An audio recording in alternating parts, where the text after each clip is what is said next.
A quick update now on this new incident in a resort town south of Barcelona. According to the AP, the police force for Spain's Catalonia region says 5 suspects shot and killed in Cambrils were carrying bomb belts, which have now been detonated by the force's bomb squad. Local reports say the suspects had hit civilians with a car before being shot. Today's attacks are delivering yet another sobering reminder about the difficulty of stamping out radicalism within the Islamic faith. With more on that, we are joined by Zuhdi Jasser. He is the founder and president of the American Islamic Forum for Democracy. He joins us from Phoenix tonight. And Zuhdi, I just want to read from your talking points. You say that it is not about stamping out violent extremism. We have to focus on violent Islamism. What do you mean by that? Well, I mean, right now, currently, up until the last 8 years, we've been focused on the symptom, terrorism, a behavior, trying to predict when these guys are going to become violent. And unfortunately, for our agents and global homeland security, it has been very difficult to predict when all of a sudden an Islamist is going to become violent. However, the precursors are obvious. It's not rocket science. These are individuals that believe in the supremacism of the Islamic State, that believe in their anti-liberty, they're anti-Western, they're anti-Semitic, they're homophobic, they're misogynist. They often have histories of domestic violence.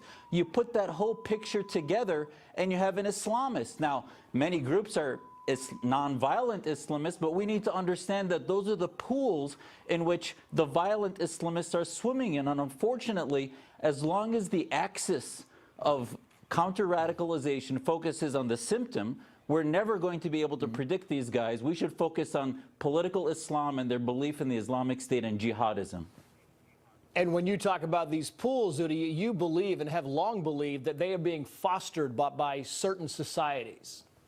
Absolutely. I mean, unfortunately, yes, when it comes to getting the drunk drivers, if you will, the Saudis and Qataris are going to help us. But they're the distributors of the substance, the alcohol, if you will, of radical Islam or Islamism. And those cauldrons, those societies, those Islamic republics of Iran, the Muslim Brotherhood of Egypt, Jamaat Islami of Pakistan, all these huge global movements are often nonviolent, but they are the precursors by telling Muslims that we should reject Western ideas, we should reject freedom, free speech, all these things. So therefore we need muscular liberalism. We need movements not only against the symptom, but for the ideas that we believe in the West, that Muslims came here to be able to celebrate in order to finally have a long-term strategy against this jihadi insurgency that's in Spain, the UK, and inside the United States.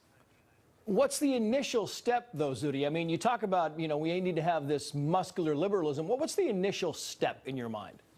Well, the initial step is a cultural shift in America, not only in news media, but Hollywood, music, interfaith, academia, to start to focus on theocratic Islamism as a problem. Not that all theocrats we don't want to outlaw free speech, we don't want to shut down mosques, but at least to make their ideas radioactive, to not make them the advisors to government and homeland security, but make them marginal so that we empower. We have a Muslim reform movement, Trace, that barely can get attention from leaders, can barely get any funding and support. Why? Because nobody wants to address the core issue. We're ready to do it. We have leaders in Canada, Europe, and the U.S., and unfortunately we're marginalized by the loudest voices in the room, which are the American Islamists.